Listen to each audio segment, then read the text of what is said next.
Hai Ngetlinkers, kembali lagi dengan saya Stefani dan hari ini ada Mas Ibam dari Swinburne University. Halo. Hai Mas Ibam. Selamat pagi. Selamat pagi. Thank you for coming ya. My pleasure. Apa kabarnya hari ini? Baik-baik, despite training kita harus terus semangat ya. Benar semangat dengan keadaan cuaca yang masih bergalau ini di Jakarta. Iya. Mas Ibam ini adalah representatif dari Swinburne University. Betul. Kalau boleh dibantu info, Swinburne University itu tuh sebenarnya letaknya di mana?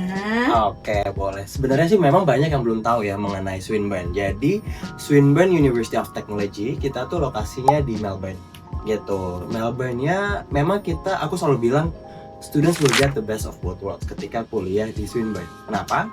Lokasinya itu kita memang sekitar 15-20 menit aja dari Melbourne Central in the nice neighborhood namanya Hawthorne gitu. Jadi student dapat university campus experience tapi juga ke CBD at their fingertips, dekat banget, plus ada train station on campus. Oh, dedicated train station. Yeah. Must be legit ya. Benar. Jadi memang buat student tuh enak buat commute kemana-mana, buat parents juga enak buat ngunjungin juga, kayak gitu sih. Oke, tadi ada dikasih tahu kalau 15 minutes from CBD. Right. Oke, kenapa lebih baik ambil kampus yang tidak di CBD tapi 15 minutes from CBD itu kind of like suburb ya. Yeah. Kalau suburb apa ya di Indonesia ya ceritanya? Oh, mungkin kalau CBD-nya SCBD mungkin suburbnya agak kemana ya? Pondok Indah kali. Pondok Indah ya, Betul. oke. Jadi kalau misal aku umpamain, aku selalu bilang kayak mungkin ini kayak Pondok Indahnya di Jakarta ya gitu. Buat mungkin teman-teman yang belum pernah ke Melbourne. Kenapa Hawthorne itu it's a nice neighborhood juga. Jadi buat ambience-nya juga beda dan beberapa murid mungkin preference ya kalau mau tinggal di tengah kota atau mau kampus di tengah kota atau agak suburb ya atau mungkin di mana itu terserah mereka. Cuma memang masih cocok-cocokan namanya kuliah and it's gonna be their lifetime experience juga. Jadi kalau misalnya di Swinburne mungkin agak berbeda nih pengalamannya. Kenapa? Karena mereka nanti berasa di kampus, apalagi anak S1 kalau di Swinburne tuh dari Indonesia lumayan banyak juga nih anak S1-nya soalnya. Gitu. Jadi mereka berasa kuliahnya, mereka ambience pun juga in the university campus gitu. Tapi ya apalagi student dari Jakarta ya pengen banget ke tengah kota. Jadi buat mereka mungkin mau lunch di tengah kota di CBD habis itu balik lagi ke kampus nyelesain kelasnya itu juga bisa banget, very doable. Oke, tadi ada ngomongin ambience. Ambience apa sih yang sebenarnya ditawarkan oleh Swinburne University yang tidak bisa ditemukan di university lainnya yang ada di Melbourne? Oke, well, first of all, Melbourne is kota pelajar ya. Jadi memang pelajar pun juga banyak banget. It's not only Swinburne ya. Jadi memang setiap uni pasti punya benefitnya masing-masing. But di Swinburne, I would say student can live on campus in very compact lah. Jadi kenapa? Karena semuanya ada di sekitaran Hawthorne atau di Swinburne campus. Mau dari supermarket sampai kalau kangen makan makanan Indo pun juga ada, library-nya juga 24 jam, bisa tinggal di kampus, di sebelah kampus ada Uni Lodge. Jadi sebenarnya mau tinggal di sekitar kampus aja on day to day basis itu udah semuanya ada gitu. Jadi anak-anak mau hangout, mau belajar, mau ngapain aja itu bisa di Hawthorne. Jadi nggak perlu sampai ke CBD atau ke suburb lainnya kayak gitu sih. Oke, tadi ada mention Uni Lodge. Bingung deh, masih pada bingung Uni Lodge itu apa sebenarnya? Jadi memang Uni Lodge ini ada beberapa lokasi ya. Jadi kalau misalnya di Swinburne namanya Uni Lodge juga. Uni Lodge ini adalah kan not owned by Swinburne. Jadi tapi memang di dalam Uni Lodge ini isinya semuanya student dan ya karena nggak jauh dari Swinburne, kebanyakan Swinburne students gitu kan. Jadi ini biasanya memang private accommodation buat Swinburne students, apalagi dari Indo, karena ya mereka sifatnya kayak studio apartment gitu. Jadi mereka enak buat misalnya mau masak mau apa gitu, lebih privacy. Kita ada on campus accommodation, nanti bisa dicek di website kita on campus accommodation kita. Tapi memang beda. Kalau misalnya on campus accommodation kita, it's also very affordable. Itu masih below market price, I would say ya. Jadi tahun berapa kalau boleh di-spill? Kalau on campus accommodation itu sekarang dari 305 AUD per minggu. Oke, itu sudah include Wifi, listrik, air, laundry. Jadi laundry aja juga nggak perlu bayar lagi teman-teman gitu. It's a good place buat mungkin baru pertama kali datang karena ada social activities-nya juga. Jadi over the weekend mereka atau mungkin habis kelas mereka tuh biasanya ada aktivitas buat anak-anak yang tinggal di kampus. Social activities-nya apa aja tuh? Ngapain aja? Macam-macam. Jadi memang bisa mereka ada barbekyuan bareng. Pas lagi pertama kali kita ada social gatheringnya juga supaya mereka bisa ketemu student-student lainnya. Dan di Swinburne juga lumayan banyak local students ya. Kita karate sekitar 60-70% itu local students. Jadi mereka yang pengen blend in sama local Australian juga atau ketemu student yang lebih diverse itu bisa banget tinggalnya di kampus. Tadi kita udah ngomongin tentang campus facility secara nutshell. Kalau di Swinburne sendiri, apa sih course yang bisa diambil anak-anak Indonesia yang kita bisa bilang the best course that you can take di Swinburne adalah? Oke. So, overall Swinburne ini kan kita University of Technology. Tapi memang kadang student tuh suka salah kaprah dalam arti berarti hanya ada jurusan yang berhubungan sama teknologi aja tuh. Yes. No, kita tapi memang lebih I would say lebih futuristik lah cara pembelajarannya gitu. Karena sekarang aja ya modul AI aja ada di 3 fakultas. Jadi nggak hanya di computer science saja. Di bisnis ada, di health science sekarang ada. Gitu. Jadi memang pembelajaran we cope with industry, we cope with the technology. Tapi kalau dari segi program, ya mungkin kalau misalnya dari segi ranking kita juga terkenal untuk desain ya. Desain program sistem kita top 150 di QS World University Ranking ya. And jadi salah satu program flagship programnya di Swinburne.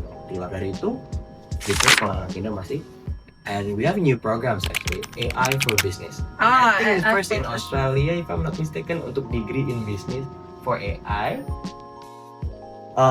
Kita ada business analytics in specializing in cyber security management juga gitu. It's all under faculty of business. Jadi memang bisnis programnya tidak belajar coding dan programming tapi cope with AI, cope with cyber security.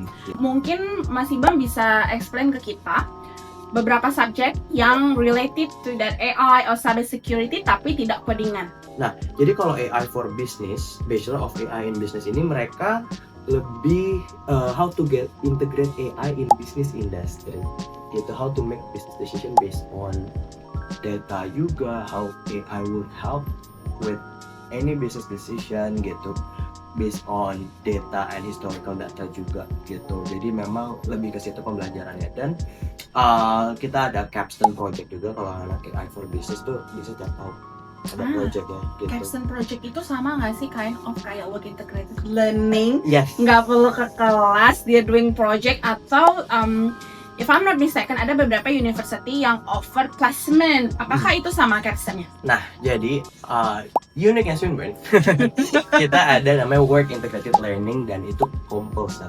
Jadi it's not optional gitu ya. Aku tahu mungkin ya karena kita mengedepankan hands-on learning.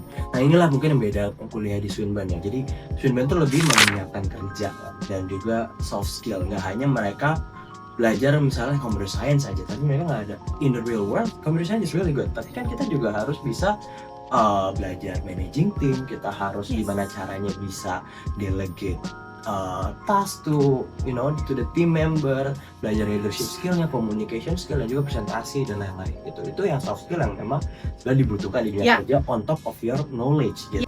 Nah di work integrated learning di Swinburne kita pertama memang ada program internship. Internship ini buat satu mata kuliah biasanya. Jadi murid di Swinburne mereka punya elective class. Mereka bisa ambil satu electivenya as an internship. Jadi buatnya satu mata kuliah. Terus di luar dari itu kita punya program placement. Mungkin kalau di Inggris sering disebutnya sandwich program ya. Itu mirip-mirip. Jadi kita program placement di Swinburne itu 2 tahun belajar di kampus, setahunnya paid placement ya, 1 tahun lagi balik ke kampus nyelesain final year. Jadi ketimbang S1 yang 3 tahun, jadi 4 tahun, di tengah-tengahnya ada full time experience. Dan mereka yang ngambil program placement nanti ada tambahan title profesional di degree certificate. Jadi misalnya Bachelor of Computer Science Professional. Jadi meaning they have 1 year of professional experience ketika kuliah. Menarik sekali. Programnya itu apakah di offer di semua courses atau hanya certain course? Ya, For international students lebih limited, jadi kita 8 subjek, salah satunya computer science, ICT, business, media and communication, health science, itu salah satu programnya yang bisa ambil program placement, which is hampir semua degree yang mungkin anak Indonesia tertarik. Engineering juga bisa, by the way, gitu. Jadi ya ada beberapa course memang belum bisa, tapi di luar, kalau memang belum bisa ngambil placement, you still can get some work experience by doing internship. Dan ada industry project. Jadi industry project, you get industry brief. Contohnya misalnya kemarin ada anak-anak media and communication, mereka harus handling social media dari company A. Jadi mereka harus build the timeline, mereka harus tahu postnya apa aja segala macam. It's very complex gitu. Jadi mereka dapat industry brief juga, mereka get in touch with industry ketika kuliah. Kalau yang tadi program 4 tahun itu, apakah itu program bisa anak-anak ini apply dari awal atau dia harus certain GPA-nya harus berapa baru nanti dia top up maybe in 5th semester? Yeah. Jadi kalau misalnya, it's a good question. Biasanya memang anak-anak Indo suka kadang masih galau mau ngambil placement apa enggak. Saran aku ngambil programnya 3 tahun dulu aja. Nanti di setelah tahun pertama itu baru ketemu dengan advisornya untuk ganti program ke program yang profesional. Jadi nanti mereka memang harus extend visa di sana. Gitu. Tapi kalau misalnya, aku udah firm pengennya 4 tahun kuliah ngambil program placement, itu hanya available buat computer science sama ICT gitu. Dan pastinya requirement-nya lebih tinggi ya kalau mereka pengen package over 4 tahun kayak gitu. Nanti requirement seperti apa hubungin Adlik. Internship itu gimana sih mas? Skemanya. Skemanya. Jadi kalau internship tuh nggak beda lagi sama placement ya. Jadi kalau internship itu biasa di tahun kedua semester 2. Jadi mereka harus ngambil 150 credit point atau sekitar 12 subjek.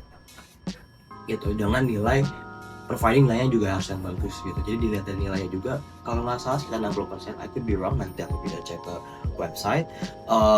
Terus juga ada satu free elective. Aku punya satu free elective buat di semester keempatnya, plus nilai aku bagus, aku bisa eligible for internship nanti.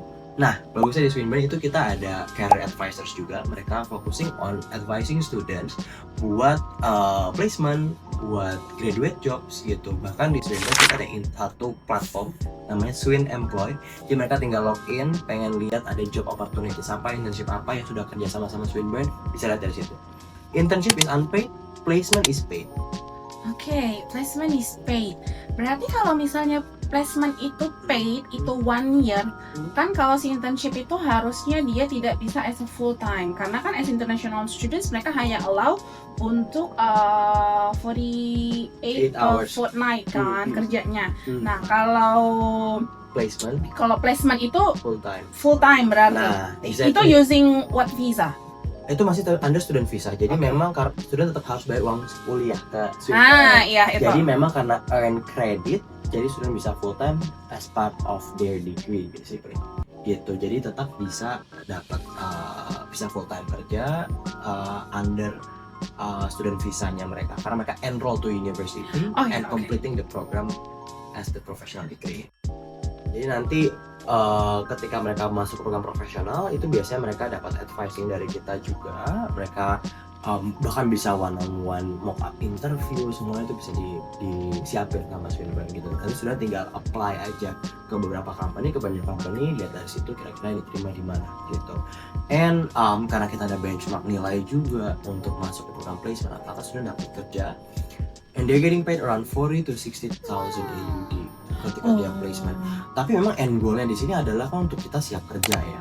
Jadi inilah maksudnya anak S1 yang ambil program professional degree ini, mereka udah punya 1 tahun pengalaman kerja, which is ya they're doing entry level job gitu in their degree gitu. Itu yang menurut aku yang lebih priceless juga ya, yang mungkin pengalaman yang berbeda gitu.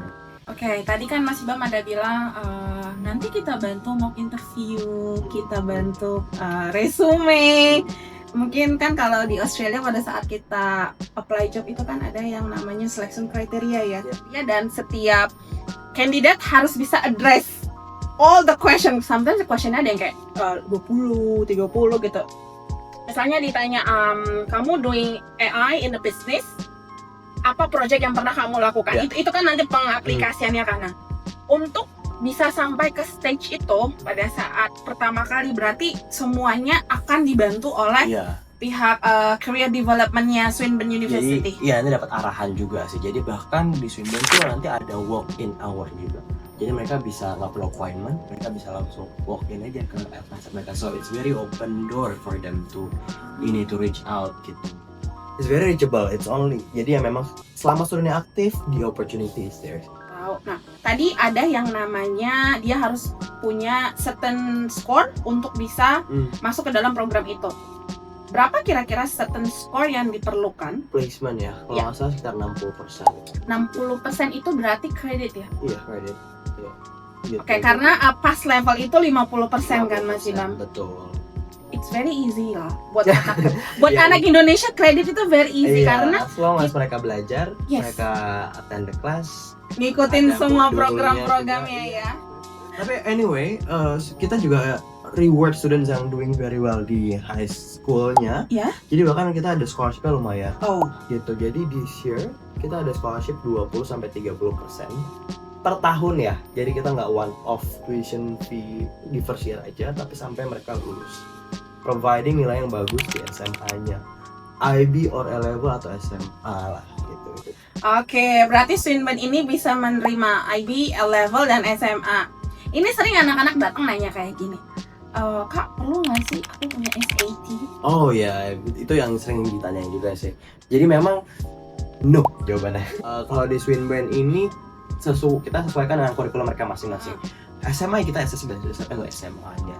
IB A-level ya, coming from international school kita kasih mungkin bukan ada privilege ya, cuma mereka assessment-nya kalau lebih awal karena berdasarkan predicted grades A-level atau IB itu bisa dapat full offer. Tuh nilainya beda-beda, predicted grades berapa, jadi harus ngobrol sama Edling lagi ya nanti untuk nilainya. But we can accept student based on predicted grades gitu. Nah, berapa sih sebenarnya tuition fee-nya Swinburne without scholarship? Without scholarship Yes. ya, maksimum 47.000. 47.000. Dan range-nya dari 33.000 sampai 47.000 tergantung dari course-nya ya. Gitu. Even masih ada yang sekitar 33.000 ya, karena in general kan Australia tuh udah kayak 50 ribu gitu. Itu paling tinggi Affordable 47.000. sih. Iya gitu, dan itu sih maksud aku ya, students yang mau kuliah in a good credibility university, ada di QS top ranking, terus juga lebih hands on, nggak terlalu mahal juga buat living cost efficiency. I think Swinburne is a good combination ya. Banyak sekali sebenarnya student dan parents yang bingung nih.